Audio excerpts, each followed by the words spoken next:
Good evening. What's up, y'all? This is Max611, aka Mark A. Cunningham. And this is In the Paint. I'm the host, creator, I'm the host and creator of this show with my partner, R. Jones. He might be here in a minute. So it's just me. There's a lot going on in sports. So we are waiting for some of my people to come on with me. And we're going to talk about the NBA playoffs. We're going to talk about some boxing and everything else in sports. So yeah, I'm waiting for them to come on. Just give them a few minutes, and then we can get into the show. Hope everybody is doing well. All the fathers out there from last week, happy Father's Day to you. Hope y'all all enjoyed it. I hope the ladies cooked for you guys and gave you drinks while you watched the NBA playoffs. You know what I'm saying? So still waiting.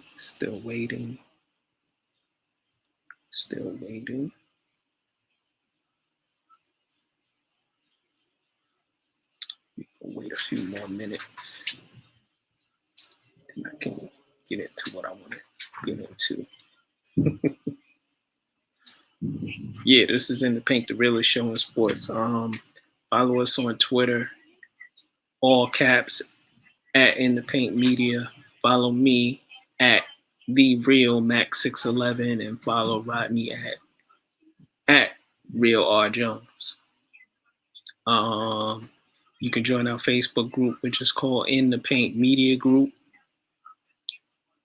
It's nice page we got on Facebook. It's live 24/7. People chit-chatting about sports and some other things. We keep it to sports, but we get into other various things. So I hope y'all can check us out.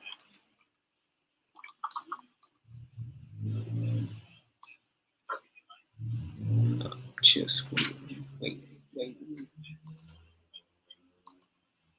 Subscribe to the YouTube channel. Please subscribe to the YouTube channel. I think I'm gonna talk about a few things before we that's not on the docket. I want to talk about the New York Knicks. Basically, well, I see somebody's here, so I won't have to do that. I'm gonna unmute them. Oh, I can unmute you. You gotta unmute yourself and join, Chandler, because nobody is here with me. But anyway, until you come on, Chandler, I'm gonna talk about the New York Knicks and what's been going on with fans via Twitter and some of the media. I see somebody posted recently that if the Knicks had a choice between Doug McDermott and Alec Burke, who would they sign?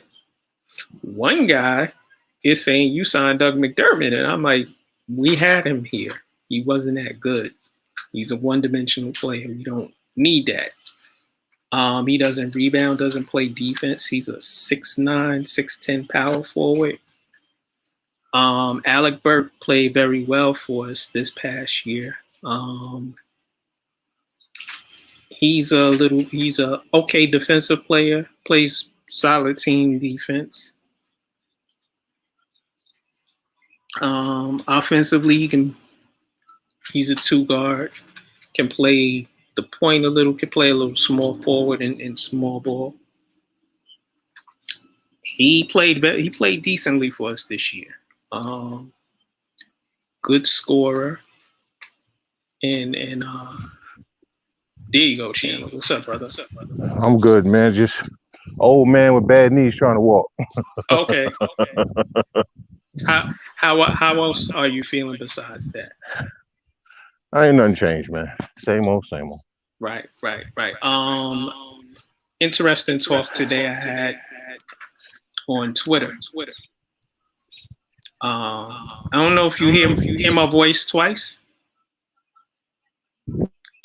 answer that No, you question? good. You good. You good. I'm good. Okay, I guess it's me then.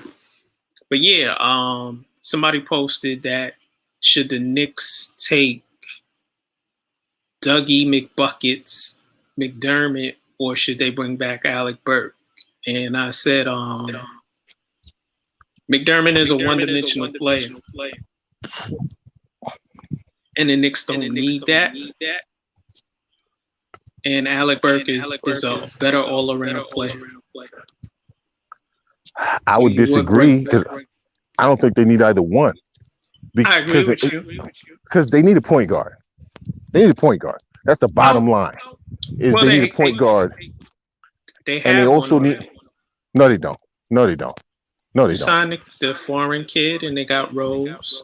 I don't think Okay, they're I'm gonna go gonna say this again. I'm gonna say this again.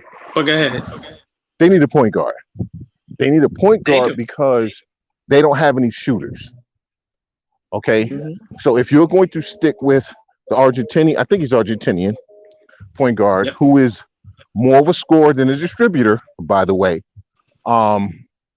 If you're gonna stick with Derrick Rose, who is also more of a scorer than a distributor, right? Then you need to go get some shooters. Alec Burks ain't it. I'm sorry, he's not. Because you need a shooter who can get their own shot and make that's that Alec shot. Burks. Nah, he can't. Dude, did you watch him in the playoffs? That was the playoffs during the season. I don't care about during what the he was season. supposed to do. I don't care about during the season. In the playoffs, you need a shooter. Bottom line, the reason they lost to Atlanta because they had no shooters. Well, their Period. shooters didn't shoot. Everybody that did what they did during the regular season didn't do it in the playoffs. Yes, so you need to get people who can, and shooters are going to shoot, and they're going to score. You had guys who were scared to shoot. You had guys who tightened up. I mean, I'm not going to call them choking dogs, but it was close. All right, so well, they were in each game, so I was happy with that. I was happy with what happened in the playoffs. Upset that they lost, but I think it exposed what they need, which is some people who can actually shoot the ball consistently and score consistently, which is the one thing they really don't have. Because when Randall couldn't do what he was supposed to do, you needed somebody to relieve the pressure. I got skateboarding by because that's what grown men do. We ride skateboards now. Dumbass. Anyway, I digress. But you had nobody who could relieve the pressure. And you saw that in every series. When Dame couldn't do what he was supposed to, he had nobody to relieve the pressure. When Luka couldn't do what he was supposed to, he had no one to relieve the pressure. Look at Phoenix. If Book don't score, you got other people who can. You understand what I'm saying? Now, you expect the Clippers to win the other night, but when just stand with the Knicks, I say you don't need either one of them if you're not gonna get a point guard. If you're not gonna get a point guard, I don't care who you get. It doesn't really matter. Mm-hmm. I was still not looking. I'm not feeling Doug McDermott. He can stay away, and the Knicks aren't going to look his way anyway because he's not a Tibbs type player. Actually, I think he is a Tibbs player. I think, yeah. Hey, listen, the guy's a hard worker. Okay, he managed to keep himself in the league when other cats similar to him out of college, just shooters, couldn't manage to stay in the league because he's a hard worker. I think he would be fine in place of Alec Burks, but like I said, they're basically the same guy pretty much. They're basically the same guy. So, But also, in our Facebook group, it was posted: should the Knicks go after Lowry? No. Should they go after DeRozan? Neither. I agree with you. Neither. Well, I would take Lowry if I had to take either one. Okay. You know what? I don't know what it is with Knicks fans. I don't know what Knicks fans is with names. First of all, Kyle Lowry doesn't fit. Because once again, you have no shooters. You have no shooters. Okay, and we've seen Kyle Lowry when his team didn't have someone they could go to consistently to get a bucket. We've seen that. We've seen him in the playoffs on a team like the Knicks. We saw with Toronto for how many years till they got Kawhi Leonard. Okay, let's beat Toronto and go kind of deep and then flame out. Yeah, we could do that. Right. You see, they were trying to move him before the trade deadline. Shit. Yeah, they wanted too much. And now he's a free agent. He's going to go sign with Philly, and Philly's going to trade Ben Simmons. Well, see, he's a perfect point guard for Philly, not for the Knicks. Yeah, but DeRozan? Absolutely not. He gonna want too much, and he's getting older. I like him, but he can't shoot.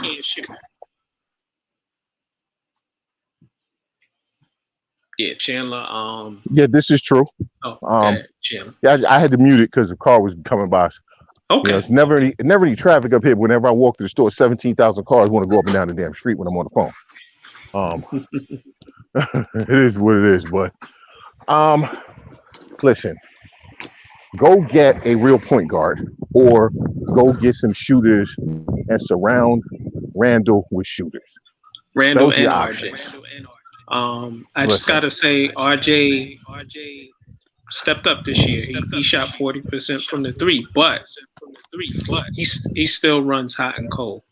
And sometimes he runs too cold. Sometimes I don't like when he puts his head down and barrels into the lane. And but I like him. But I like him second, third year. Well, I don't, because he was a choke. Oh, yes, he was the choking dog in the playoffs. So miss me with RJ Barrett. Okay, miss me with that. If you can get rid of Barrett, I'd get rid of him for a ham sandwich right now. Just saying. Yo. Let's keep it in the basketball lane. And Atlanta Hawks are leading the Milwaukee Bucks 1-0. They're playing right now. What are your thoughts on this series and what's transpired in the first game and what's going to happen in this second game? I need somebody to kneecap Trey, whatever the hell his name is. I need somebody to kneecap him. I'm dead serious. Balling, son. He balling. I can't stand that snaggletooth, bad hair, lisping little son of a. Okay, I can't stand him. He balling. But that may be so. But I think Atlanta's winning the series. Yes, I think Atlanta wins the series in a gentleman's sweep, 4-1. 4-1, really? I don't think 4-1. But go ahead, elaborate some more on why you think it'll be a gentleman's sweep. When's the last time Mike Budenholzer made an adjustment that actually worked? Something. I mean, he almost lost to the Nets with just Kevin Durant.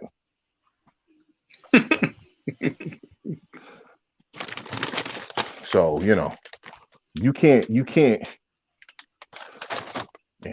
you can't almost lose to the Nets with Kevin Durant and expect to beat a team like Atlanta who has a coach who actually knows how to make adjustments.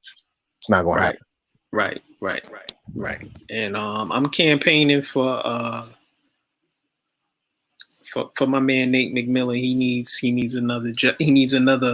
needs an extension. Give him 4 years, 5 years. Pay that man. Yeah. Give me 1 second. Okay. Yeah. For me, I think Atlanta will win. It'll go 6 or 7 games. I just think the refs, the NBA, and they're too talented to go home 4-1 or 4-0. They just need Giannis to step up a little bit more and play better, and they need to find a way to stop Trae Young. The kid is running rampant. I mean, they're playing with confidence, Atlanta. And Nate McMillan needs this. This is what we've been saying about Nate McMillan for years. All he needed was a chance. And Atlanta fired the previous coach. Nate was on the bench. They brought him in. Nate has excelled. Nate has galvanized the team. Nate has them playing, I guess some people would say, over their heads, but they got a lot of talent and they do what they need to do. Chandler, you got anything else you want to say about Yeah, I think Nate Atlanta, ain't gonna. Milwaukee? Yeah, Atlanta's not gonna give Nate an extension. Wow, you bugging. They're not gonna give him an extension. Because for whatever reason, they don't seem to want to give the coaches of color who are successful actual contracts down there. They keep trying to replace them with non-coaches of non-color once the coach of color gets the team to a certain point. Right. They did it with Woodson. So, and for whatever reason, nobody ever wants to give Nate McMillan an actual shot to coach a team long term. I mean, the last real shot he had long term was in Portland. You know what I'm saying? I mean, you got Indiana done went through 2 coaches since him. Oh, by the way, Carlisle, I give him 2 seasons before he's up out of there. Okay. Right. So stay on topic. Right, but I just think Nate. I hope Portland doesn't give Chauncey the job, mainly because I think Nate deserves that job back. I think he's the best coach for that team. When you look at all of the coaches and the jobs that are open out there, I think Portland is the best fit for him. Now, if Atlanta gives him an extension, I'll be shocked. He deserves it. He should get it. I'll be shocked if they do. Right. Just what do you think Budenholzer's problem is, and what do you think is it Giannis also? Is he part of why they probably won't beat Atlanta? No, I mean Giannis is what he is, and he is what he is. You know, so if you don't know how to maximize your player's ability, that's on you as a coach. Right. Okay, Giannis is never going to be a guy who hits a lot of free throws, and he needs to stop shooting jump shots. So that's on the coach. I gotta let the dog out. You know, I was going longer than 5 minutes, so now she got to go outside, walk in a circle, and then go back upstairs because because she just likes to annoy me. But no, Giannis, man, listen, I'm not a fan of how he plays, but he is a finished product. He's a finished product. So why are you running an offense that's designed for him to handle the ball and shoot from the outside when, much like Simmons in Philadelphia, you need to put him on the block and keep it moving? Right. So when they lose this series, Budenholzer should lose his job. And if Nate don't get the extension, Atlanta, go to Milwaukee, bro. We got to do another bet. What? He's getting the extension in Atlanta. I hope he does. No, I want him to get the extension. I just don't trust that ownership group, man. When's the last time they made the right decision on a long-term coach? It's been a while. You know, you let Larry Drew knife Mike Whitson. Yep. Then you brought in Budenholzer. Yep. And you are where you are now. Yeah. And everybody wants to go ahead. Well, I was gonna say everybody wants to give Trae Young and all this credit. Where was Trae Young when Lloyd Pierce was coaching? He was trash. I mean, he wasn't trash, but you know what I'm saying. That team, the team was not going anywhere. Right, and not for nothing, most of his teammates didn't want to play with him. John Collins was like, "Yo, get me up out of here. I don't want to play with this dude." So everything that he's doing successfully is not because of him, it's because of the coach. So they better give him an extension. Otherwise, you go back to what you were before. You go back to that team that wasn't going to make the playoffs, but scored a lot of points. Right. I see we got the Bishop and Brian. I'm going to add them both. Bishop, what's up, brother? What's going on? Can you hear me? What's up? Yes, I can hear you. Let me ask you something, Bishop. You don't hear echo from me. You don't hear You don't hear me saying the same thing twice, right? I heard it earlier. When I was trying to get it. Okay, you don't hear it now? It was echoing. Mm-hmm. I don't hear it now, though. Okay. We're going to You're add. doing a remix. No auto-tune.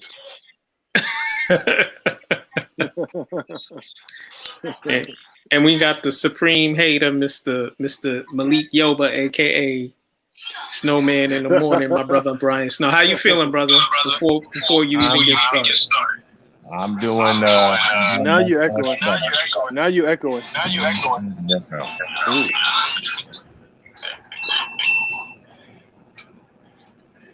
See, that's what you get for calling me a supreme hater. I'm not a supreme hater. It's old school when it comes to sports. Right.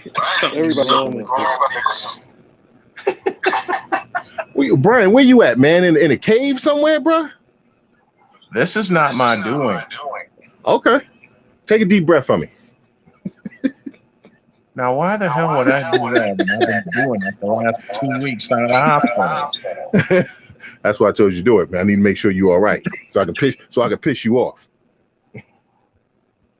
Brother, listen. I've heard worse over 25 years, okay?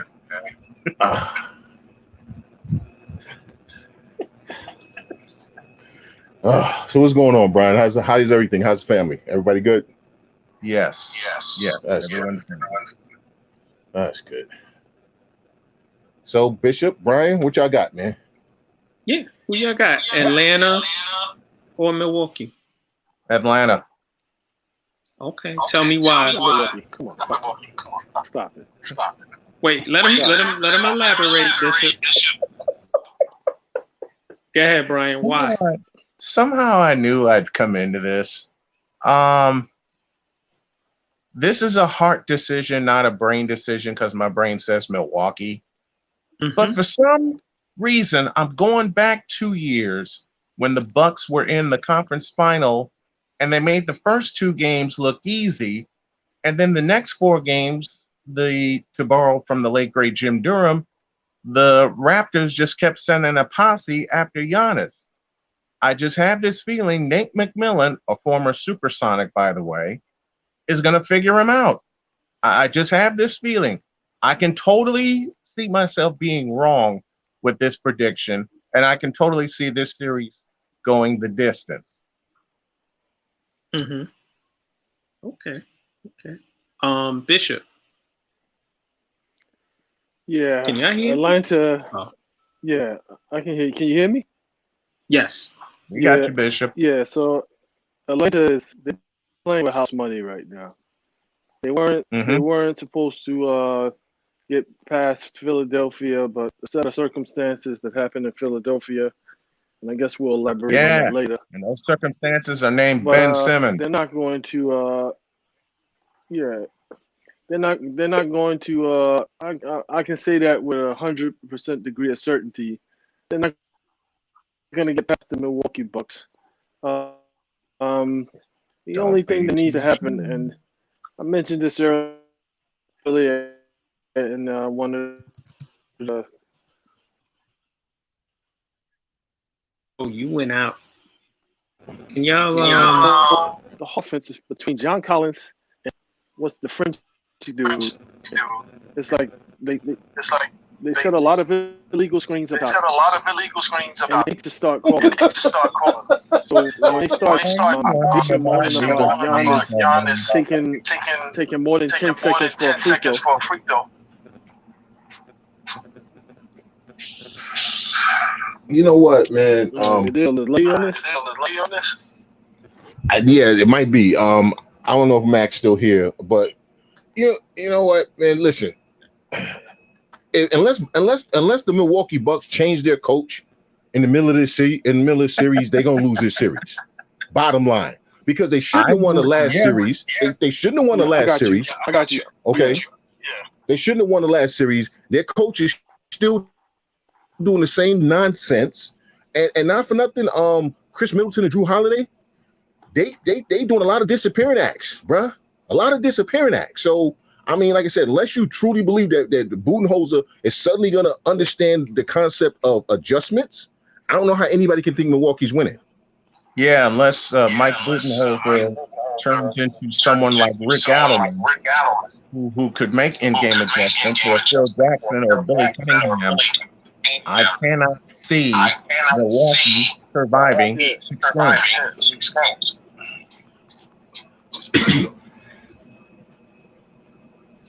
Yeah, so one of the things that you gotta, I made the mistake.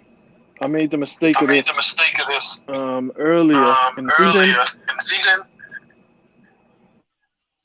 and early playoffs. It's not like that, but. Oh wow, sound is bad. This is not on him. Coming This from you, no fans. This is Bishop. not on him. It's like Giannis. Giannis is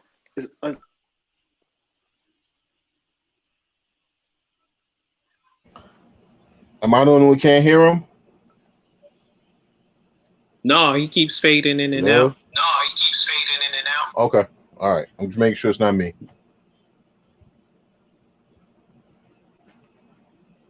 Did Bishop leave? He probably dropped. No, Bishop is still But, here. Really? I can't see him. Yeah, I see Dom. Whenever you want to join, Dom. Actually, I'm gonna bring you in, Dom. Dom, you ready? Hey, it seems like I'm getting feedback. We all are. I don't know what it is. It's Dom still out there cutting damn grass. Shut up. I had a rough week. Shut up. Y'all can Dom, we talking about the Eastern Conference Finals. Atlanta Hawks currently 1-0 over Milwaukee Bucks. What are your thoughts? I hope they win. Okay. I was listening to some of it on when you was on Facebook. I'm kind of tired of hearing that Atlanta's playing with house money. I don't know if it's just me, guys, but they look like they're just out there playing ball. Mm-hmm. Like pass the ball, open man, shoot it. You know, nothing complex. It's fun to watch, guys. Yeah. I mean, this is the prime example of, and there's certain times where coaching actually matters with certain teams. This is a prime example of that. The team was out of the playoffs with Lloyd Pierce. They weren't sniffing the playoffs. Nate McMillan has them playing free and easy. When adjustments need to be made, he makes the adjustments. They believe in each other and their coach. So like Dom said, they're playing free and easy because they don't have to think. What's the most successful you've ever been in sports? When you ain't got to think. You just go out there and play. You know, when you just go out and play, things just tend to magically happen. You know, guys that normally, even if they only score 3 points all season, now they throwing in 10 or 15. You know, you jump a little higher, you block a couple more shots. You know what I'm saying? Your aim, you know, everything. Your wind is longer. Your legs feel better. You know what I'm saying? So this is yeah. I believe in the house money thing. At this point in time, stop, because what that does is that kind of takes away from everything that they've accomplished. So I don't believe in the house money thing. This team has earned where they're supposed to be right now. Mm-hmm. I didn't hear no feedback with Chandler. I know, but it sounds like me and you are in the echo chamber. Yeah. I don't know what it is. I'm not getting feedback with anybody. The only person I heard feedback from was Bishop. Okay. I mean, Brian sounded, you know, like he was like across the room or whatever, but I don't hear no feedback from y'all too. So. Okay. So it might just what I'm hearing in my head. So, Bishop, you back? I'm gonna bring him back. Yeah, Yeah. go ahead, Bishop. Yeah, can you hear me? Yeah, Yes. much better. Okay. So what I was saying before was you got Atlanta. Atlanta has exceeded the expectations that anybody, that even themselves, including themselves, had for this season. When I said they were playing with house money, it's like nobody's expecting them to win. The fact that they got past Philly was a perfect storm. And I got my opinions on that as well, but it was a perfect storm. And fine, they got past Philly, but I don't believe that even with all of Budenholzer's shortcomings and Giannis's uncoachability, because I think this is more about Giannis's uncoachability than it is the coach. Because it's like, he breaks plays, he jacking up 3-pointers, he taking one-legged fadeaways. It's just like stuff that's all out of character. Like at no point during this season have they drafted up plays or ran plays to have him jacking up a 3-pointer or taking fadeaway one-legged shots from the post, like at no time during the season. So he's just taking it upon himself to like break plays. They'll have plays coming out for Middleton coming off the curl, and Giannis will take the ball and go in another direction and either get a charge or whatever. You got a point guard there. You watch the first game, you see how easy it was for Holiday and Middleton to score in the half-court set. So it's like that's not a fluke. Like that can happen every single game. But it's like Giannis is just doing whatever he wanted to do. And it's like nobody. I'm sorry. Go ahead. It's like nobody can say anything to him. Budenholzer sits on the sideline with that face that looked like he needs some like Pepto-Bismol or something. It's ridiculous. But Bish, doesn't that speak to though his lack of respect for his point guard? Like when they got Drew Holiday, everyone said, "Oh, they finally got a real point guard." To me, a real point guard is a guy who will come and take the ball out of the star's hands and say, "Listen, man, we ain't gonna win like this. So if this is what you want to do, you ain't gonna see the ball. And I don't care if you don't like it because I control the ball because I have it in my hands, and we gonna run this play." If he get the rebound and he pushed the ball from getting the rebound, and that's what you want. But what happens is he gets that ball, he takes it up top, and he dribbling for like 10 seconds, 10 to 15 seconds, and then he's forced to take a crazy shot. Yeah, I mean, I see that point too. There's something wrong in Milwaukee, and that's why I don't trust them. There's something wrong. Well, it's the coach. It's the coach. Yeah. It's something's wrong with the makeup of that team. Well, it's the Giannis. Yeah, but I kind of agree with Bishop. Because Continue, Chandler. I can remember Dominic. I can remember when they got Holiday. A lot of people were like, this might be it. You know, they needed a point guard. Now back to Bishop. Giannis is still doing the same thing they did before they got Holiday. Mm-hmm. It's almost insane to watch. I mean, you cannot tell me that this guy isn't one of the best two-way point guards in the NBA. When he takes you down low, he's going to score. He has a good outside shot, and he's playing defense all night. And then you get what Bishop said. Here comes this 7 foot, however tall he is, skipping up the court with the ball in his hand. And everybody's like, we ain't the only ones that's thinking this guy. I mean, come on. I'm with Bishop. We tend to blame the coach a lot. But I think in this case, you could sort of like Bishop. You could look on that sideline and look at that coach's face. And he's like, what the fuck is going on? Mm-hmm. And what can you do? You invested $500 million in this guy. Well, a strong coach who's concerned with actually winning says timeout and going for Giannis. And when Giannis says, "Why am I not on the floor?" Say, "Because you keep breaking plays." Right, but that ain't gonna happen. I'm pretty sure y'all touched on the Sixers Hawks series. No, we didn't. You know, No, we didn't. Doc We Rivers didn't. could Not sit yet. there and put all the funny faces on all he wanted, but they asked him questions. But like Chandler said, why did he pull him out the game? He's talking about Ben Simmons. Why didn't Doc Rivers step up, being this great coach that he is? He watched this just like us. Yeah, but you can't see. I'm not Really? gonna put all that on Ben Simmons. I'm not putting that on Ben Simmons because you know what? They lost 4 games where they had double digit leads. That ain't all on Ben Simmons. Okay, that ain't all because you don't lose it. One guy doesn't lose you a 26-point lead. One guy doesn't lose you a 19-point lead. One guy, you know what I'm saying? This is a recurring theme with Doc Rivers. Doc Rivers has the most double-digit losses when ahead of any coach in NBA history. Like, it's happened, I think 9 times. He's got 7 of them.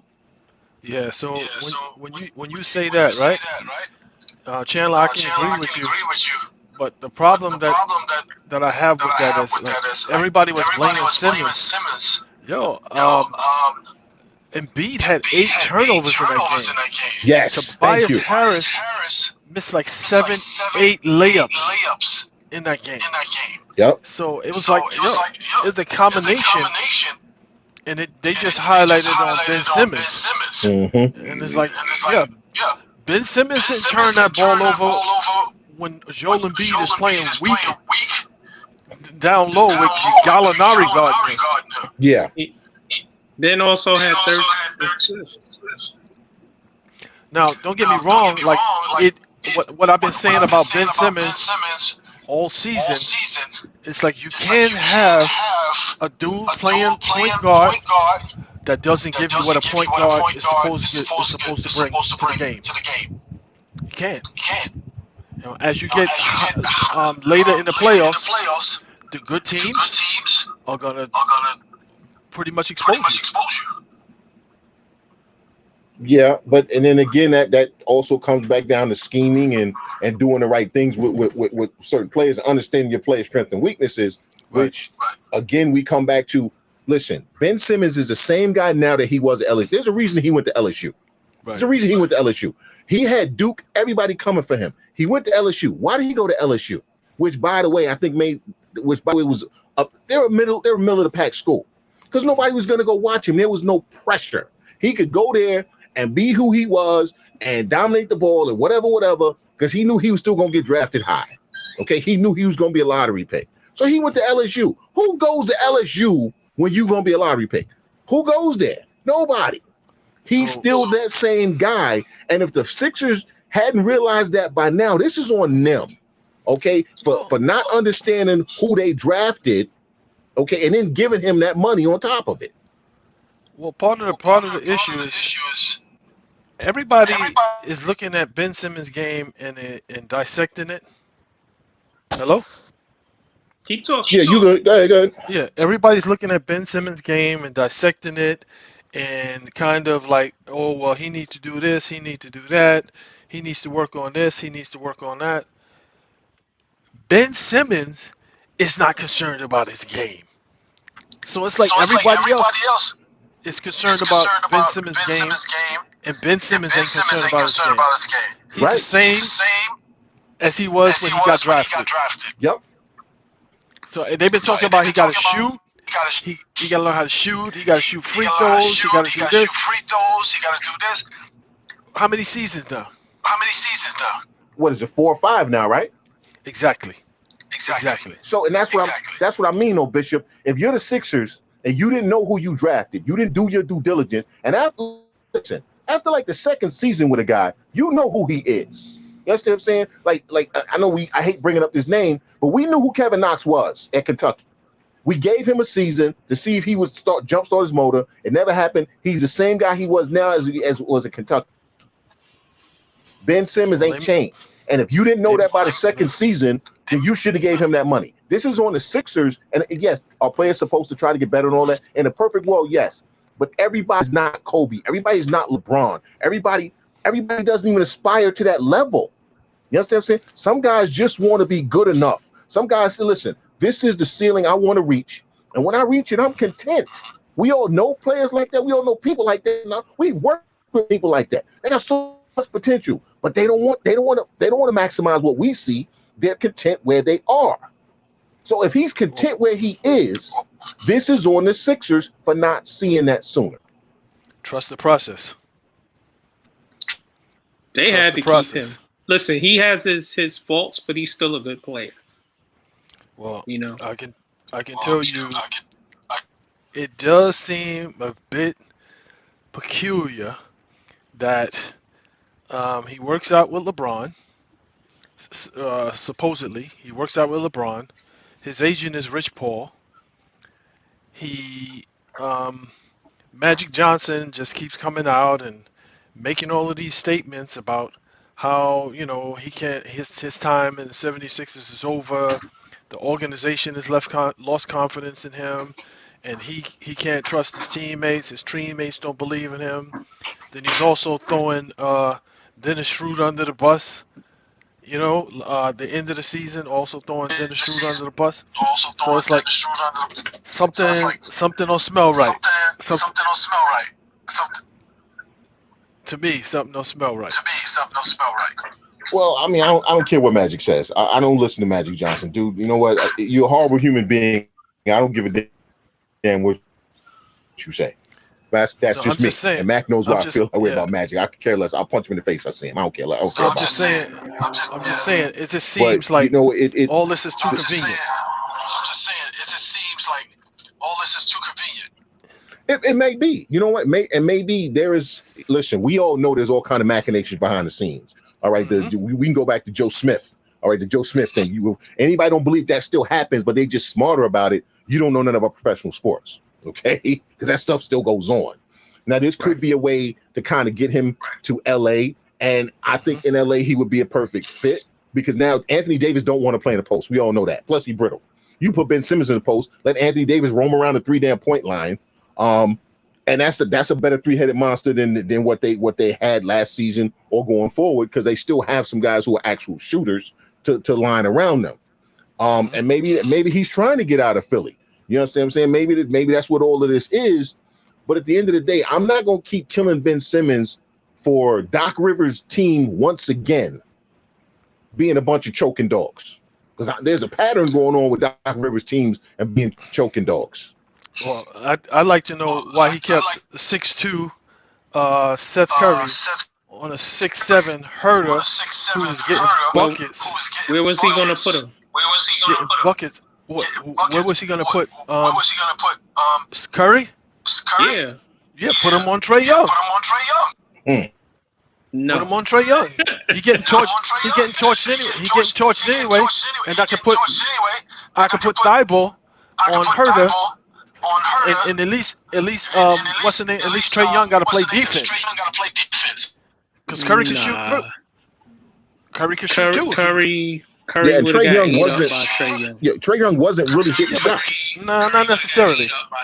No, he wouldn't have. You know why? Because yeah, Trae Young wasn't hitting his jumps. And the thing with Trae Young, let him take the threes, bro. Let him take the threes. Keep him out the lane. So if he want to jack up, look at his 3-point percentage. It hasn't been great in the playoffs.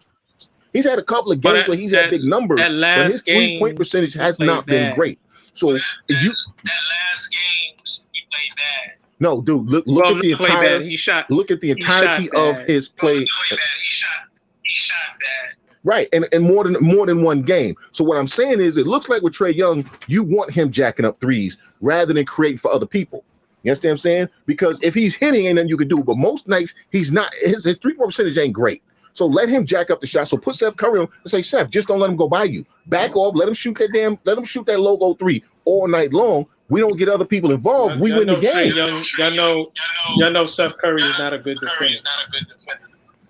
Who is? He gives Yeah, so you effort, put- but he's not. Who is? He certainly Go wasn't ahead, a good. Go ahead, Dom.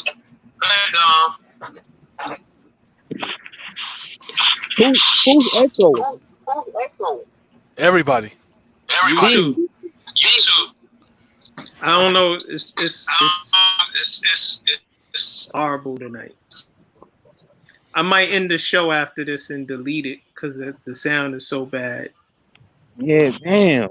You try to like mute, or it's really is everybody. I've done everything Yeah. within my meager powers. But go ahead, dog. I just want to say what's up and Peace, brother. speak on the Ben Simmons thing. Mm-hmm. You know, I've been always saying about his attitude. Right. And his attitude, cost him to go into that, to the Eastern Conference Finals. You know, Right. Mm-hmm. I don't see how he been in the league this long and he has a confidence issue. I don't understand that. Right. I can understand if it was like your first year.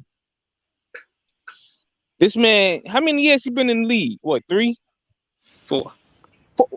4 years. So in your 4th year, you got confidence issues. As an all-star. I don't understand that, So I don't know if this was true, but people said that, he's being babied. Well, it looks like it because he just don't give a fuck. Excuse my language, but he don't care. He's gonna do what he want to do. Right. And it's time for Philly to get rid of him. That's it. Well, so And what? people say that he got thrown under a bus. I don't. You know what? I'm sick of people saying that. If you out here being stupid and you doing whatever you want to do, I'm calling you out. It's that simple. What are we talking about? He got thrown under the bus by Embiid and the coach. How? The man passed a dunk. To pass the ball. I don't get it, but So one of those things, Dom, one of the things that you said, I agree with. It's like, and I'm having problems understanding it too. It's like this dude been in the league. He's been an all-star, so you belong. You understand what I'm saying? So there's no way that you could be like, oh, I don't feel like I belong in this. Yeah. You know that you belong. You've played. Hold on 1 second. Chandler, it's your phone that's causing us to have the disruption. Use one of your other phones, because I know you got a bunch of them. And I apologize. Go ahead, Bishop. Yeah, so one of the things that, like I said, I'm having a problem understanding too, it's like a confidence issue.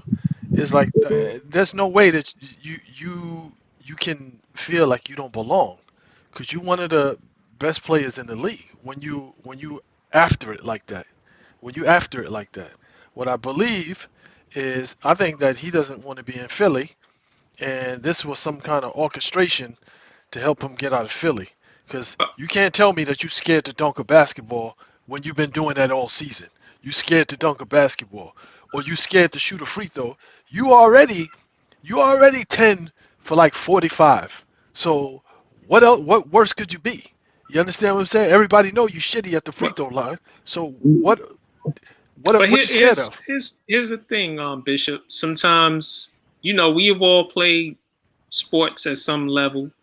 When it's not going right, you tend to not want to shoot. Well, I'm gonna speak in basketball terms. You tend to not want to shoot, not want to take a layup, and that was that moment.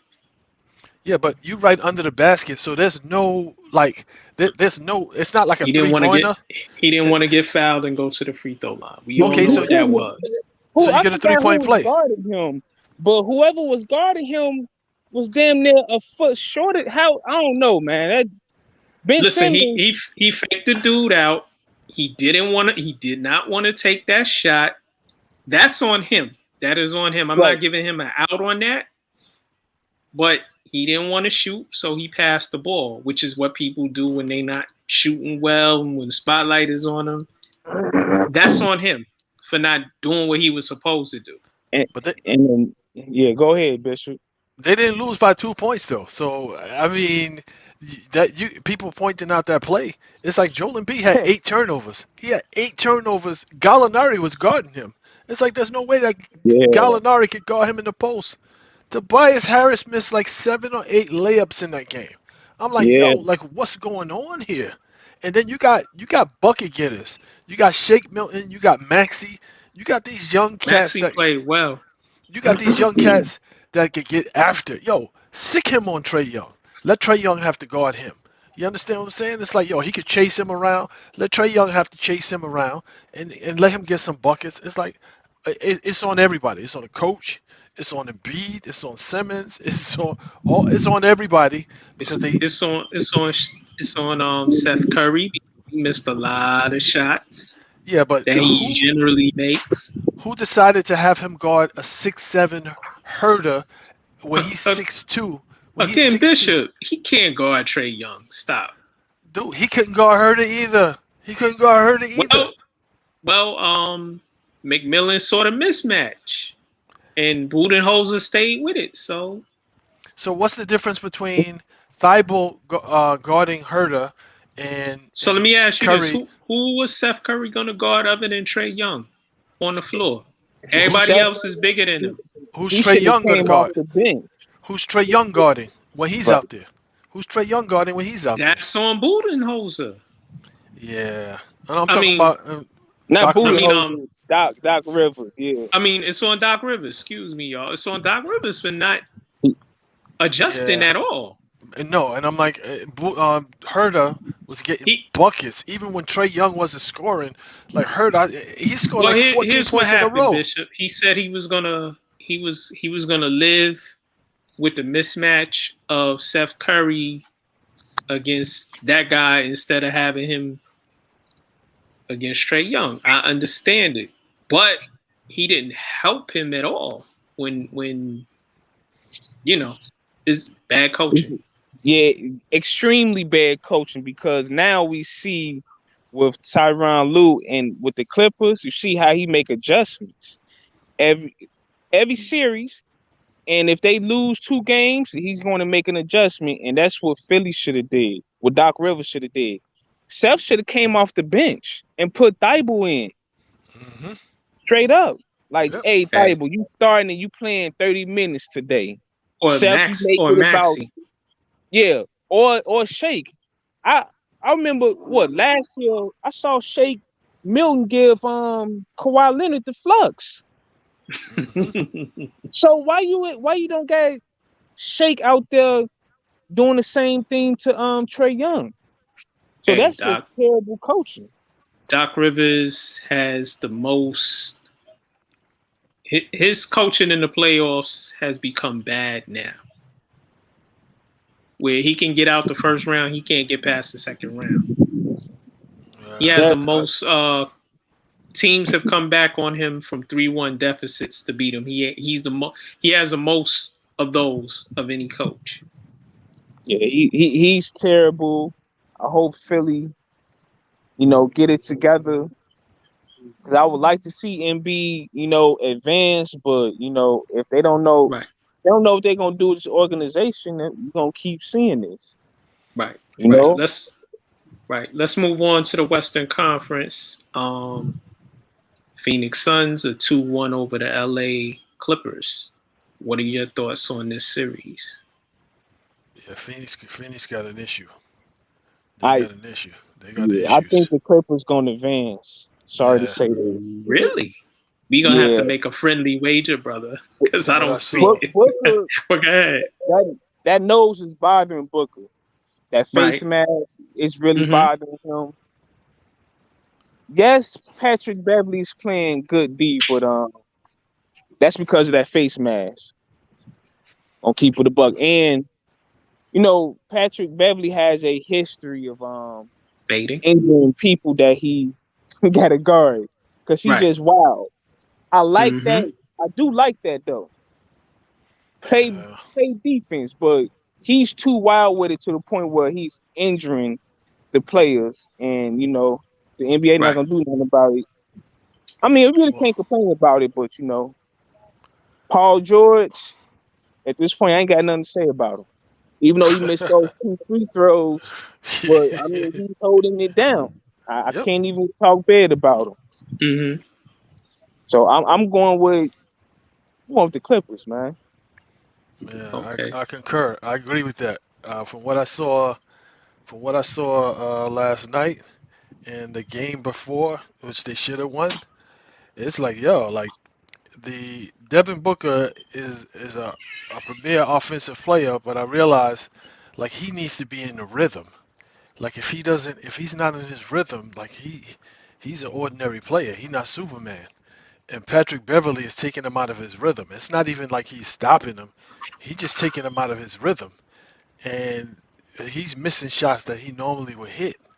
And he's making like some of these plays. I'm like, yo, you just throwing the ball in like a hot potato, like you just want it away from you. And I watched. So when Chris Paul came back this last game, I kind of like felt that there would be a letdown because they had been playing really quick, really fast with campaign, and CP3 is more of a like methodical, and campaign had them going up and down and the ball swinging and everybody getting after it. So I kind of felt like there was going to be a letdown. I didn't think that they would shoot 10 for 40, that backcourt. And Right. what's the name? Jackson. I didn't know he had that. I mean, him and Paul George are the homies. I didn't know he had that in him though. 'Cause, Don't be souped up. I never saw. That was one game. Nah, he did that. He did that Nah, against he did Utah it too. against Utah, Dallas. I Yep, gotta go. he did it. I'm waiting for Wild Man to have his wild moments. Who, He's being coached. See, that's the thing. He has to play with the right coach, and we seeing this because I was on Reggie Jackson too. I was yeah. like, man, he wants to be like Russell Westbrook, and you not there, bro. But hey, these playoffs, I gotta give it to him, man. He putting in that work. This half court Oh, set. Half court Milwaukee. set. Milwaukee is beating Atlanta by 36. Yeah, right like now. there's no way that Atlanta can beat Milwaukee. Milwaukee is way too talented, and if they stop that illegal screening up top, they're gonna have to Yeah. start doing like CP3. Like whenever you watch CP3 play, when the big is coming over to set a screen, CP3 is elbowing them in their nuts, like kneeing them in their thigh, like they coming away with some kind of impact from coming to set the screen on him. They got to start doing that because John Collins is setting like mad illegal screens, and it's like, dude, you got to pay a price for that. Even if I'm gonna get He the foul, moving his feet and yeah, shit. But yeah. you know what? That's league wide. If y'all watch, everybody set screens and picks badly where the offense players at fault and they should I be don't know called for if they fouls. light footed or I don't know, man. So I'm like, just gotta sit still, bro. No, don't Clint Yeah, you Capella. gotta when you set a pick and you set a screen, you're supposed to stand You don't still have and you those can't move solid your walls arms. no more. Yeah, like Yeah. a Mahorn. That's a solid dude. Yeah. You're not about to break through that screen. They don't have solid players, so that's why we be seeing these screens. They just be scrambling they feet, and I'm like, yo, y'all light. Y'all gotta be light. John Collins be sticking his butt out when Yeah. when the defender is trying to go by or trying to he But doing Bishop, all kind of stuff. everybody does it. I see Yeah, but in the playoffs, I see in the everybody doing it. But do you see what Atlanta is doing? Like Atlanta's talking about Giannis taking extra time at the extra seconds at the free throw line. So Right. it's like Milwaukee can start talking about, well, wait a minute, half of Trae Young's offensive opportunities are coming off of illegal screens up top. It's coming Right. off of illegal screens up top. Like he gets wide open for a lot of those threes because they set in illegal screens and moving him and Clint Capella, or they set a screen and roll to the basket, and then you have that imbalance, and then they got a wide open alley oop. So it's like Right. they got to I address think that they're as gonna well. correct that though, because they're gonna correct what Trae Young is doing, just jumping up into players and shooting the ball. So Right. we'll see Right. next year.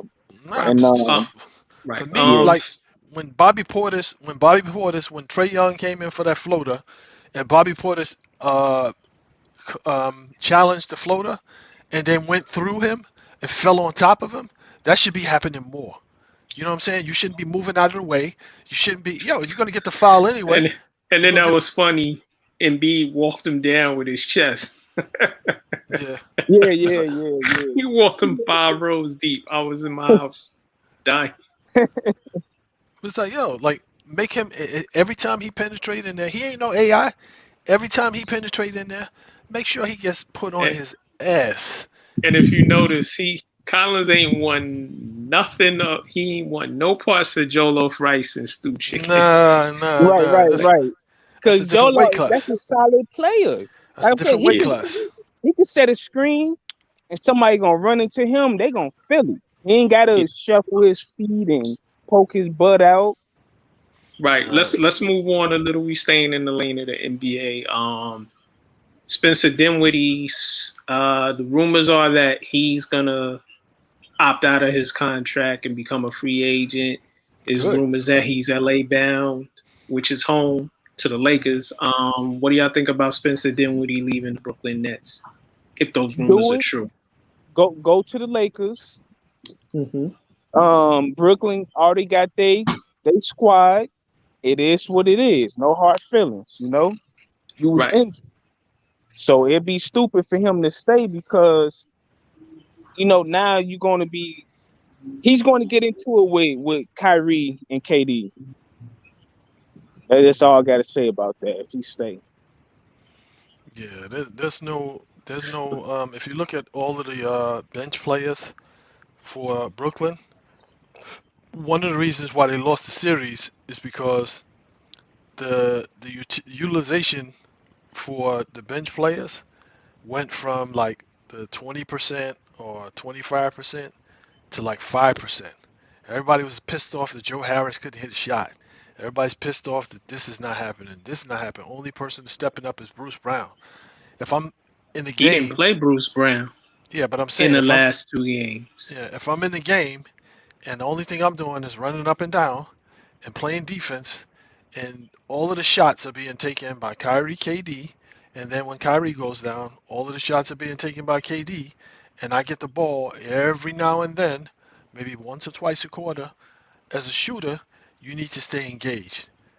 You need to stay engaged. But Bishop, that's on the coach. Oh yeah, Steve Nash sat there and listened to his basketball father, who was Mike D'Antoni, and Mike D'Antoni told him, shorten the bench.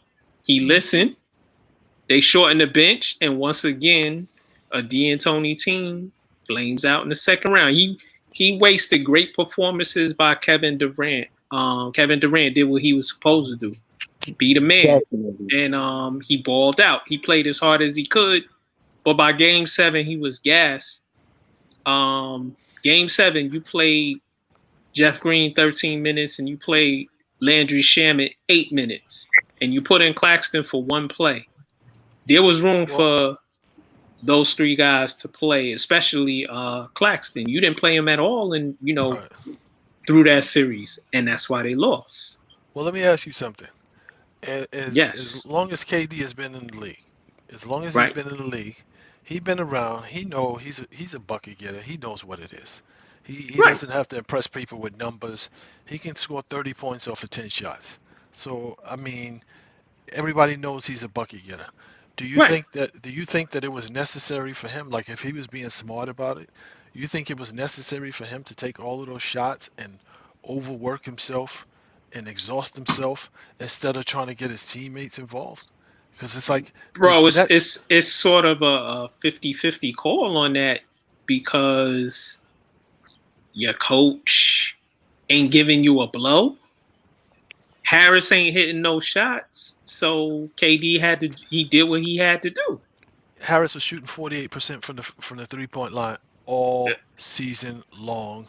He missed shots in the playoffs, bro. Yeah, because he wasn't getting the opportunities. They were coming from he got wide open shots. He took the shots he's been taking. Once Jeff Green got hurt, once Harden was hobbled, and once Kyrie was injured, he couldn't make a bucket in the series. That's on him. But I'm just saying the chemistry of the team, was thrown off, and it didn't help that one person was taking the majority of the shots. And it stifled Landry Shamet. It stifled Harris. Landry Shamet didn't play. It stifled. But I'm just saying. But I wonder why. Was he hurt? No, he got 8. That's on Nash. Right, that's what I'm saying. It's between the coaching decisions, and again, as a player of KD's caliber, you would think by now he would be like, yeah, that's not how we're gonna win. If I score 50, that's not how we're gonna win. So I need to make sure that these guys out here with me He is involved as well. he didn't play light skin with the beard. It was Mike James, right? Yeah, like Mike James. Yeah, I'm like, Mike wait a minute. James. What? He Wait a should have minute. Like, played what's him more going on than with? Hart. You didn't Yeah. you didn't play him, did you? Steve No. Nash. It's not on KD. What happened is I don't blame KD, but no, I blame Nash for them losing. Yeah, yeah. I blame Nash too, man. Because when you don't utilize all your players, and they had a chance to beat Milwaukee because Milwaukee coach is dumb. Budenholzer Right. got to go. Even if they do win this championship, he still has to go because you got Brook Lopez and Giannis. Both of them should combine for close to 70 freaking points against Brooklyn Nets. Every Right. freaking game. They were too And small. you sit up here and let the Nets take you to game 7. Come on now. And now look at Atlanta. Atlanta should never won that first game. Right. Now y'all want to blow him out. And I saw a play where Brook, he gets under the rim, they throw him the ball, bucket. Like you gotta consistently do this. Yeah, but when Giannis is dominating the ball and jacking up threes and taking one-legged fadeaways and shooting jump shots and trying to play like he KD or he Chris Middleton, it's like, yo, it's tough. And again, I'm no Mike Budenholzer fan, but it's like, yo, I'm looking at, like, I see the plays that Milwaukee runs, and Giannis just do whatever he want. Like, it doesn't matter what play they're trying to run. Like, he gets the ball and he's breaking plays, and it's like, dude, he's like uncoached. He's wild and uncoachable, and it's like, dude, only thing you got to do is get in that pick and roll, and Middleton and Drew Holiday are gonna hit you off. They're gonna hit you. But Bishop, we off topic. we done spoke about. Yeah, my bad. Speak about Spencer Dinwiddie. My bad. It's all good. Everywhere. Why you trying to censor us?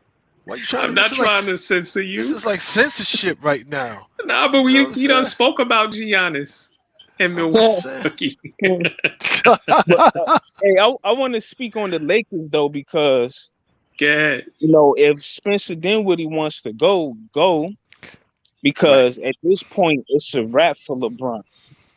I don't care what nobody say. My opinion, he kind of messed up that team when he, traded all of those players for freaking Anthony Davis. And I really don't count their championship. I don't. Well, that's on management. They should have kept Brandon Ingram. Right, because remember, Brandon Ingram wasn't in the trade at one point, and it was Kuzma. And that's why I say I understand why people say what they say about LeBron, because I see it now. Everybody on that team is from Clutch Sports. And I think I don't think Kuzma is with them. First of all, get rid of KCP. You should have never kept him. Should have got rid of Kuzma. Who else you got on that team that's on Clutch Sports? AD. I believe. AD. Well, you get him, but you keep Brandon Ingram. And LeBron James, he don't know how to play with people, man. I'm starting to see this. At first, I thought he was a good leader. I don't think he really is, man. And I see why Kyrie got in his feelings, man.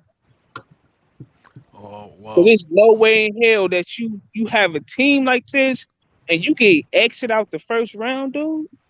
Well, you got to think. Yeah. You got to think. So after and everybody is forgetting this, after the last season when they won the championship, it was a month later that they started up the new season, and these guys, with all of the stress and the strain from that last season, they needed and the stopping and starting of last season. They needed at least a couple of months before they started the season back up. but because they were rushing to get the money and they were rushing for, they couldn't figure out, all these smart business people couldn't figure out how to get the media money and how to line all of that up without starting it right up a month later. It's like it was too much for the Lakers. It was too much. And it's like Anthony Davis, you big like that, your body needs time to recuperate. LeBron James, your body needs time to recuperate. They keep saying James Harden. It's like James Harden. It's like, yo, they never really had an off season.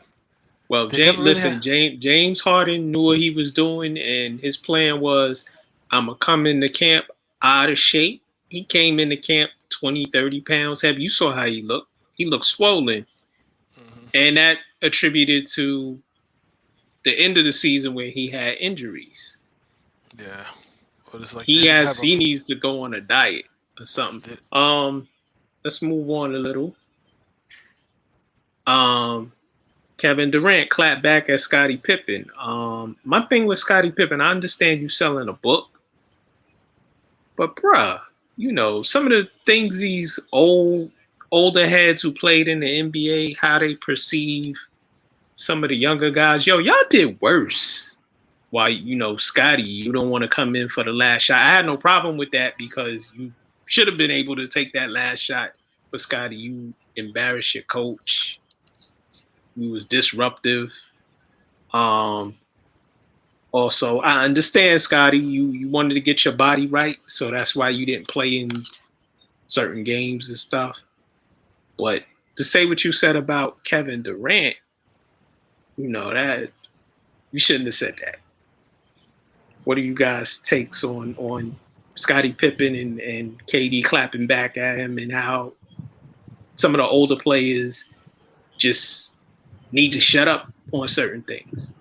I agree with you. That was uncalled for with Kevin Durant. It was.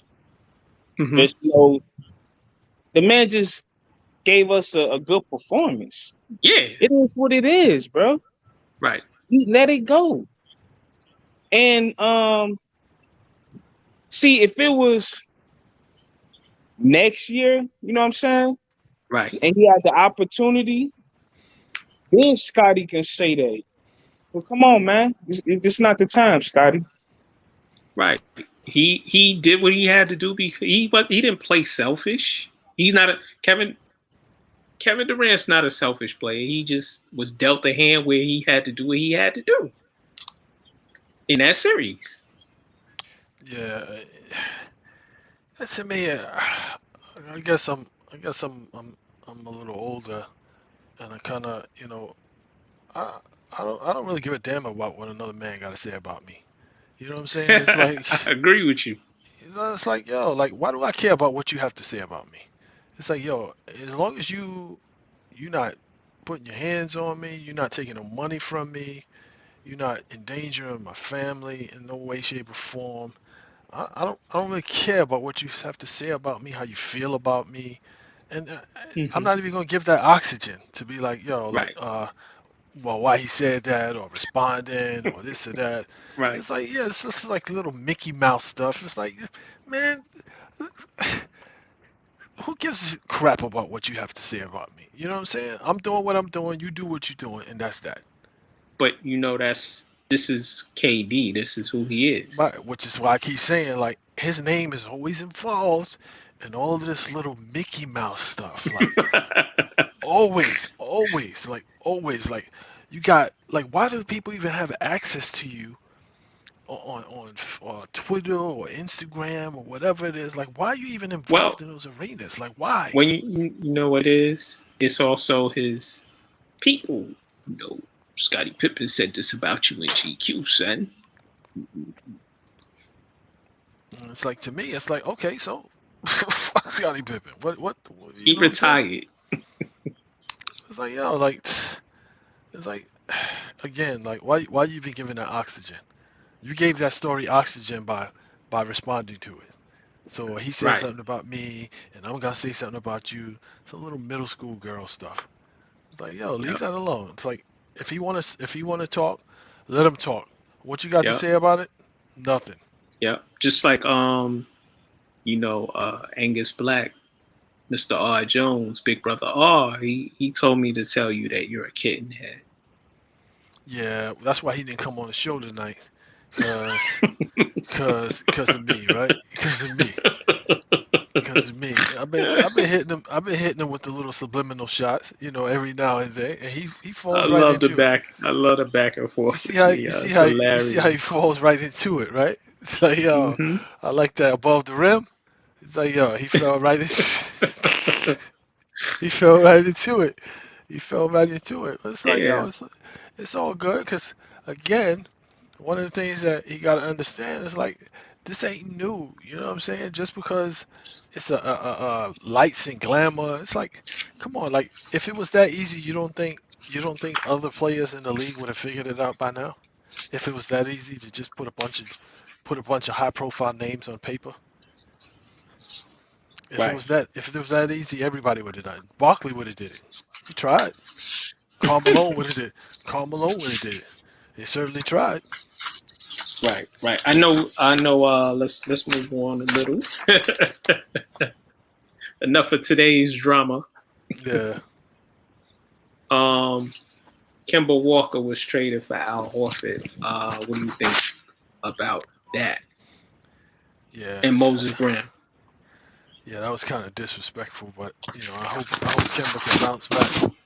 I hope he can bounce back. I don't know if he's gonna stay with OKC, because it's like, I don't know where he fits with those young dudes, and it's like, maybe they just using him as another trade chip. But I hope he can get his they knee. might buy him out.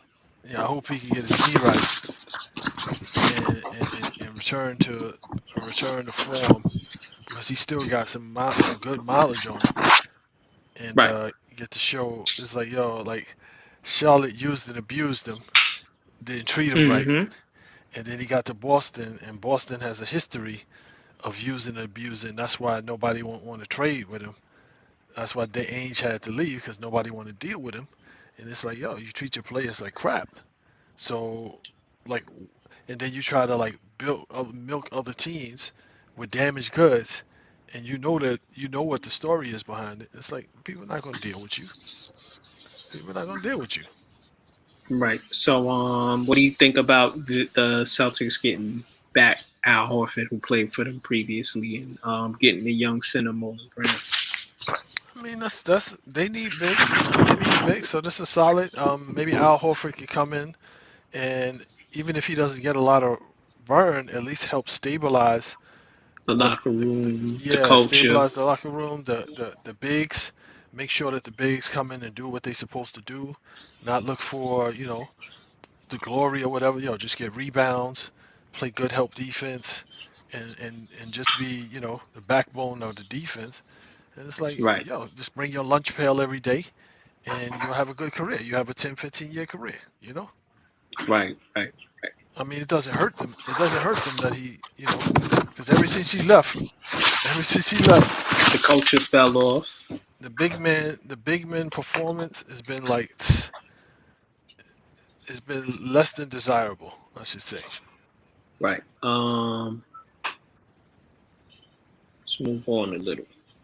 The Dallas Mavericks hired Jason Kidd as head coach, and they named Nike executive Nico Harrison as the GM.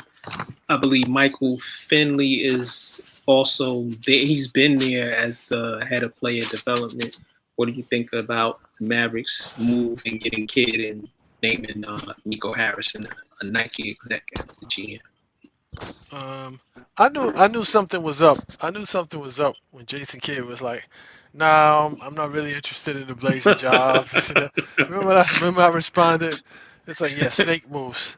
He got something else. And that was before Carlisle announced that he was like not coming back. So are you saying that he snaked Carlisle and Donnie Nelson, or that he just was waiting? I think something was in the works already. He knew something was about to go down, and he was just waiting in the wings, because I'm sure he is still cool with Mark Cuban, and that organization is tailor made for somebody like Jason Kidd, where like with like questionable past and so forth and so on. It's like it's tailor made. It's like, yeah, don't do what you do. Don't be repentant. Just continue doing what you do and let the chips fall where they may. It'll be another story tomorrow, so don't worry about it. But Dallas got a lot of scandalous stuff going on. yeah. Going on behind the scenes. That's why I said it's perfect for Jason Kidd. It's perfect for Jason Kidd. It's So perfect. is he? Remember that line in you remember Boomerang, right? With Eddie Murphy and Chris Rock. Yeah. Remember Chris Rock was the male the male guy. He was like, "Yo, don't you think we talk promotion? I bring my chicks up in here. You can get it live." So Jason Kidd gonna do that? No, I think he's gonna be good for Luka. Right, Because he's gonna be good for Luka, and hopefully he can get Luka in the mindset of, okay, being that guy that gets everybody, like turns them into like a up and down team, where Luka's just hooking everybody else up on offense and then getting his. Right. Well, you know what I noticed with Luka? He pounds the rock a lot. Yes, he's infatuated with how he looks and his scoring and this and that. And it's like, dude, you could still get the same amount of points, just differently. Right. Jason Kidd held the ball a lot, but Jason Kidd didn't necessarily pound rock a lot.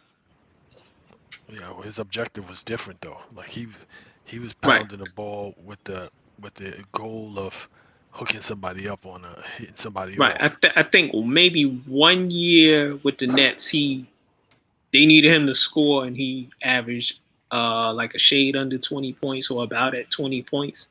Yeah, but that was more out of they needed him to score more. Right. But his assists still remain the same, and everybody else still got the ball, and the offense was run efficiently. People don't like Jason Kidd.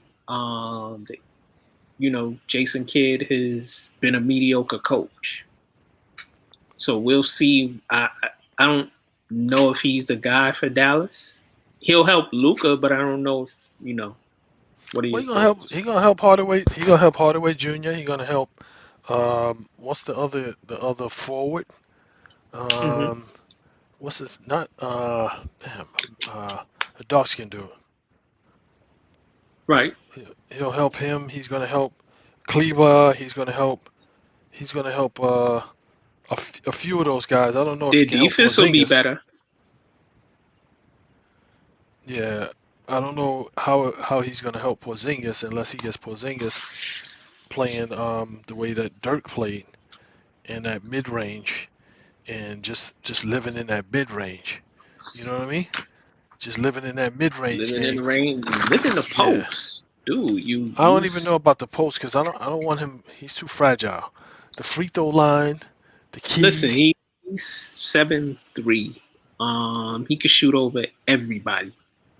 Yeah, but the pounding on his little frail body, he's always got like a knee thing or whatever. If you develop that at the key, at the free throw line area, that he can consistently average like easy 20 points, 10 rebounds a game, easy. And then that's not even including any of the 3-pointers that you shoot. When the offense is when you got the other team back on their heels, that doesn't even count that. So now you averaging 25 points, 10 rebounds a game. That's what they got you there for. Right. That's what they got you there for. Right. The Indiana Pacers. Let's move on. They hired Rick Carlisle as head coach, and he's a former head coach of the Indiana Pacers. He last coached there in 2007. He didn't do he did a sort of mediocre job there. They had 161 win season under him. Yeah, he's a jackass. Yes, he is. He's a real jackass. and it's like it's gonna be good for guards. The guards that like Brogdon, the guards that they got there. Karis LeVert. Yeah, he's gonna get them to open up. I don't think he's gonna be able to um, mess with the bigs there because the bigs are the bigs. Mm-hmm. The bigs are the bigs. So, and they legitimate bigs. So I think he'll be able to get them back on track. But I don't really like him as a coach. Right. I don't really like him as a coach. I think he's like overrated. He spends a Yeah. lot of time just like grandstanding for what reason I don't know. I mean, yes, you got a championship, but your teams have not been like stellar, and it's not like they're in the top echelon of the division or the conference, like year Right. after He year. has he's a shade over mediocrity. Yeah. His career record, he has a 54% winning percentage. In the playoffs, he's 63 and 70. So he's mediocre. Right. And I just think he's just not, it's a retread higher. Right. Safe after the debacle. It's a safe Yeah. hire. Oh, I forgot. Boston hired the coach. Or Udoka. Yeah, I like that. Yeah. I like that. I think Yeah. think it's good. I heard Tatum and Brown and some of the other young players were the people who wanted him as coach. Well, it'd be good to see. It'll be good to get to see a young, fresh perspective and Right. somebody who's actually been there, who's Mhm. actually walked the walk, and who Right. can actually hold like Tatum and Brown accountable. Because to me, it's like they work really hard on their offense, but when it comes to like defense, it's like, yeah, you guys got to be better on defense. You guys got to be way better on defense. And it's like, I'm not a Boston fan, but it's like all the Boston teams that I remember watching, it's like they were gritty. They were like the Eastern version of the Utah Jazz. They ran their sets and they were gritty and they got after you on defense no matter what. Like every single game, you knew when you played Boston, it was gonna be a grind out, like a defense. You gonna have to run your sets and you're gonna have to be perfect to beat them. And this new Boston, it's just like, well, if y'all could outscore us, then y'all got it. Well, that's the NBA in general. Yeah. Yeah. We got some boxing coming up this weekend, but I want to talk first about the fight from last week with Jermall Charlo. He defeated Juan Macias Montiel to retain the WBC 160 middleweight belt. What are your thoughts on the fight, or did you see the fight, Bishop? Yeah, I watched it. What are your thoughts on Mr. Charlo? That dude was tough, but he wasn't really in what's the name's Right. class. He was outclassed. It's a tough Right. fighter, but he was just like outclassed. And Right. it's You like, know what that okay, fight was about. That was a let me stay busy because Right. because Triple G don't want to fight me and Canelo done moved up because he don't want to fight me and they want to fight each other in another boring fight that nobody wants to see. So I gotta stay busy.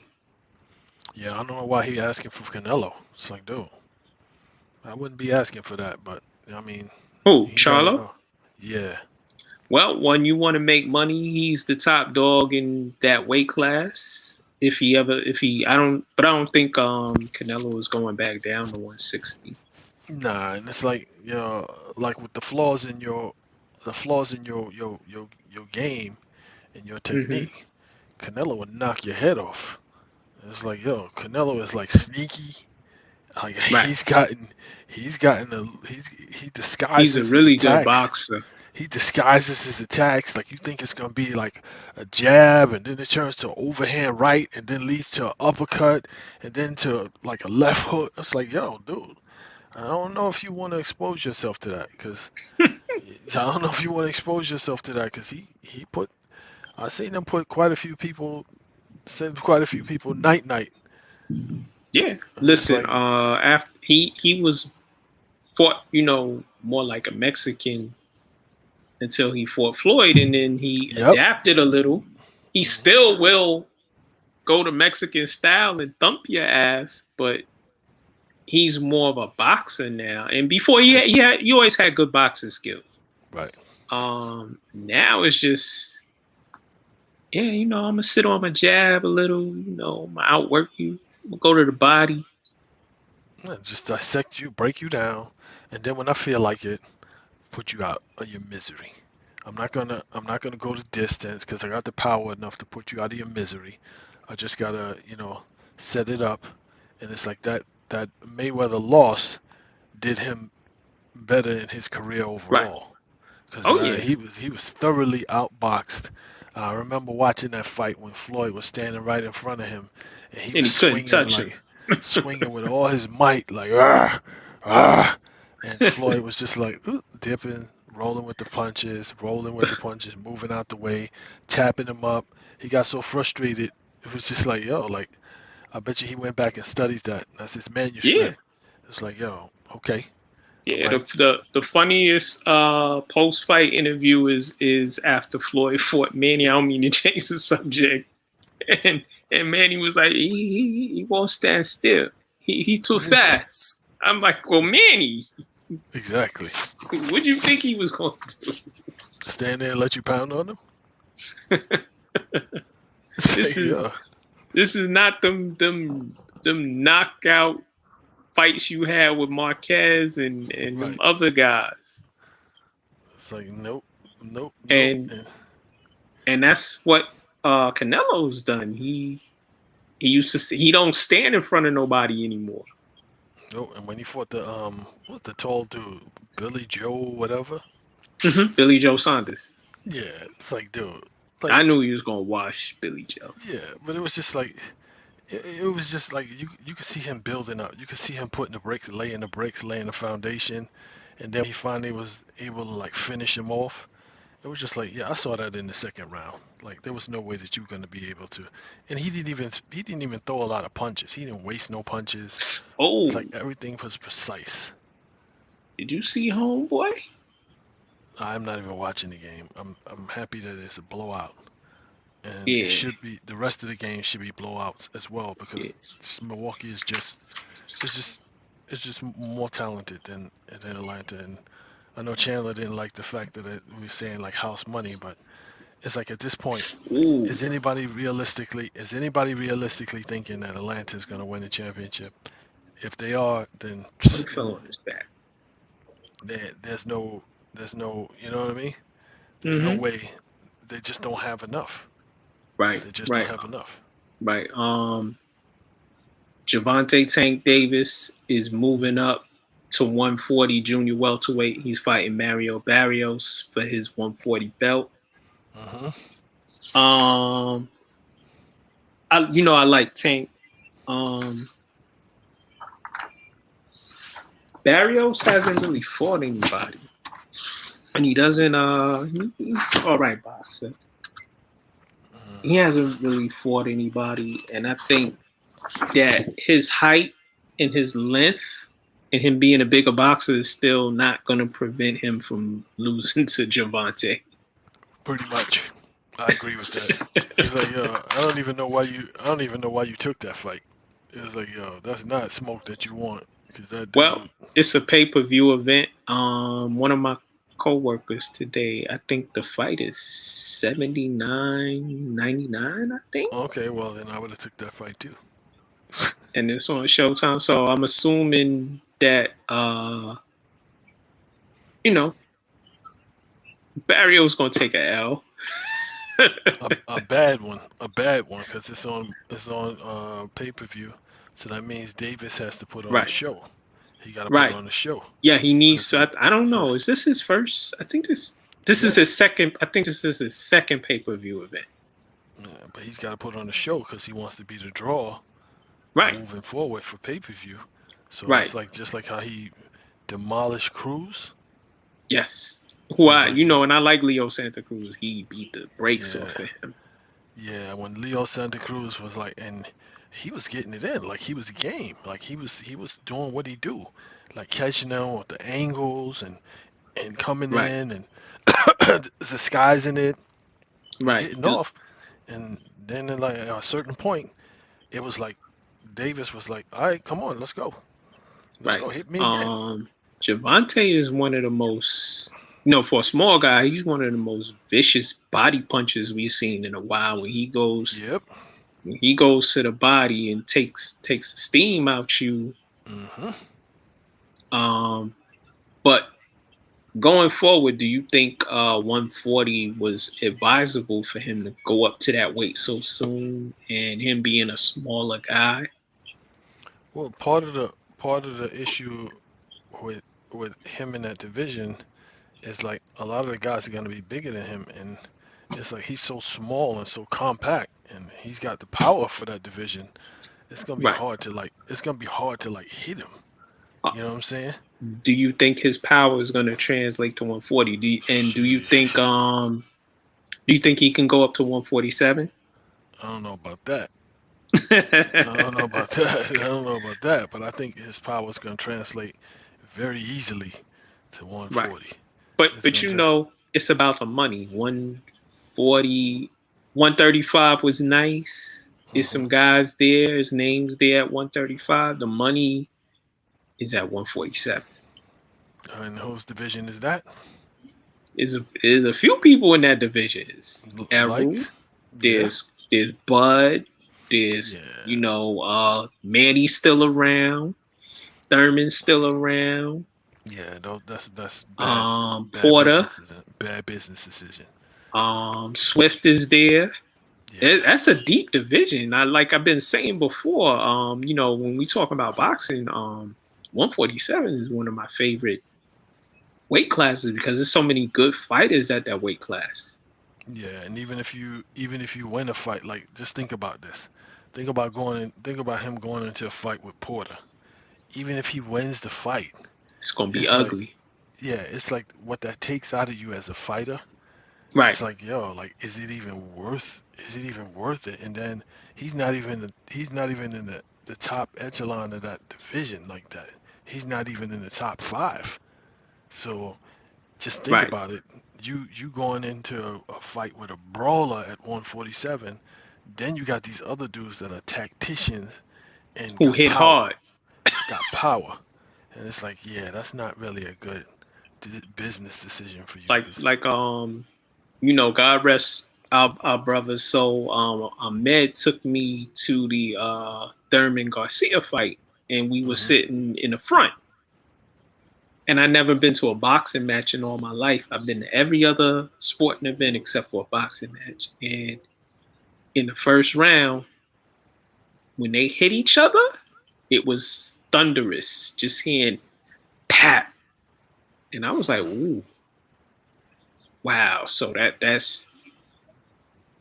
that's how it feels to be in a ring against a world-class boxer, and how it, as loud as it sounded, I felt for both of them.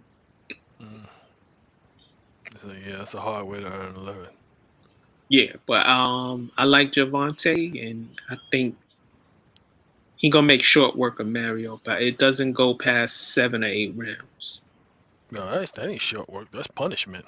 So what's Well, he got to put on a show. No, he gonna punish him, break him down, and then knock his ass out, and then annihilate him. And it's like that dude already got a crooked nose, and it's like, yeah, it's like, yeah, we're gonna straighten it out for you. And it's like, yeah, just give that belt, make sure you have it polished up. It's gonna be changing hands. It's a Saturday fight. Yeah. Can I ask you something? What? What the heck is a regular junior welterweight belt that they fighting for? And it's the WBA. What the heck is that? I don't even know. It's you know what? It's There's like 90 belts in one division. when you can put something on your resume and it's like, well, what is that? And you actually like, you know, you actually did like security, what you could say, well, a loss prevention specialist for, you know what I mean? Oh, so I'm gonna get the 140 regular belt as Uh-huh. opposed to the 140 super belt. Exactly, exactly, exactly. So not only did I got the small, I got the medium, I got the smedium, then I got the large, And I the got extra large. the extra large, and then I got the extra large before I went to the the the the next size up, the grande. You know, this is like ridiculous. Let's move on. Vasilliy Lomanchenko is fighting also tomorrow. ESPN, I believe. He's fighting Masayoshi Nakatani at 135. The Japanese dude. Yeah, I heard the Japanese dude is got a name. You know, I haven't seen him fight before. But Yeah, Lomachenko need a bounce back fight. yes, He need a bounce back fight. So this is even if the dude is tough, you know what I'm saying, he can come back, get a bounce back, feel good fight. And it's like, mm-hmm. yeah, I don't know if you want to fight Lopez again because this next time he might knock you out Yes, because he he already knows. And I think the first fight he was fighting more conservative. Yeah, Lopez was. He was fighting a lot more conservative because he really could have opened up. He really could have opened up well, and he finished you. he. I said beat the night before the fight when we did a show. I said because I had seen Teofimo fight before. I was like, yo, Lomachenko better not sleep on this kid, and he's hungry. Right. And sure enough, he beat Lomachenko. Nakatani fought Teofimo like how many years ago? When did they fight? He fought Teofimo 2 years ago, and it went to a unanimous decision, 12 rounds. Yeah, Teofimo's a different fighter from back then, though. It could have Right. just been like, yo, I just need to get past this. I need to get past this guy. So let me come in here and get some work, get my name out there, and move on to the next fight. Now Right. it's like I'm on a different level now. And if he fought Lomachenko again, just for the sake of like having a point to prove, it's like I beat you the first time. Now I'm Now gonna beat the brakes off of you. I'm gonna demolish you the second time, so that now you could just go away. You know what I mean? Well, Just go away. Lomachenko is up in age. I believe he's 32, 33 years old, maybe 34. He did a lot of amateur boxing. He only has he still only has 16 fights, professional fights. Mhm. Yeah. So he said he wants to fight Teofimo again, but Teofimo said, no, I'm not giving you a rematch because during the lead up to the fight and during the fight, you and your camp were disrespectful to me and my father, so I don't need to fight you again. Right. What are your thoughts on that? Well, again, it's like if you don't have to give him another fight, it's like, yeah, I clearly beat you. So it wasn't like it was a decision, it was a controversial decision. Nah. Or it was close. Yeah, I beat you. I beat you. It was not. That's like what's the name? Deontay Wilder talking about, yo, I need my rematch. It's like, dude, like it was clear that you're not ready. It's Right. clear that you're not ready. Like, and all of that training and dancing and all this other stuff that your dad had you doing, it's like all of that doesn't matter when you get in there with a boxer who has power. None of that Right. matters. None of that matters because when you fought him, you realized very early in that fight This boy is hard. that you needed not to get hit. Right. You realized that very early in the fight, and then you fought a At fight a that distance. would not allow you to get hit. And and his fighting style was one that, okay, well, according to them, he'll feel a person out, and then he'll start breaking them down, breaking them down, breaking them down. Right. He It never couldn't do got to that that with point, right? Teofimo. It was Because just like, Teofimo was doing that to him. it was like, yo, this guy hits hard, and as the rounds are going on, he's hitting harder. Like, he's not getting weaker, he's hitting harder. And Right. I can't really get the shots off that I want to get off because he's hitting me hard, you know. And even when it's a glancing blow, he's hitting me It hurts. hard. Yeah. So I can't really come in there at these off angles, because if I come in there at the off angle the wrong way, he's gonna hit me really hard, and I might not get up. Yeah. And with that, I'm gonna end this. It's Okay. been great talking with you, Bishop. I'm not gonna be disrespectful like my co-host, my partner. I'm not gonna be disrespectful like R. That's why he and didn't show up. And try to be and try to disrespect your name and call you a kitten head. I'm not gonna do that, because we go way back. Yes, sir. We go back Yes, like sir. spinal cords. So, but no, bitch. Actually, Angus was on my page listening in. You probably gonna text me later on and say you're gonna get at me, But it's been good. I want to thank Ronan in the chat room. I want to thank my brother Sandro on my page. Chandler. Who else we had? Dom. Both Doms. We had both Doms on. I want to thank them for sitting in with me. And this is In the Paint. It's the realest show in sports. Please subscribe to the YouTube channel, In the Paint Media Group. Join our Facebook group, In the Paint Media Group. Follow me on Twitter at TheRealMax611. Follow Rodney at Real R Jones. And I hope y'all have a great weekend. Peace. Peace.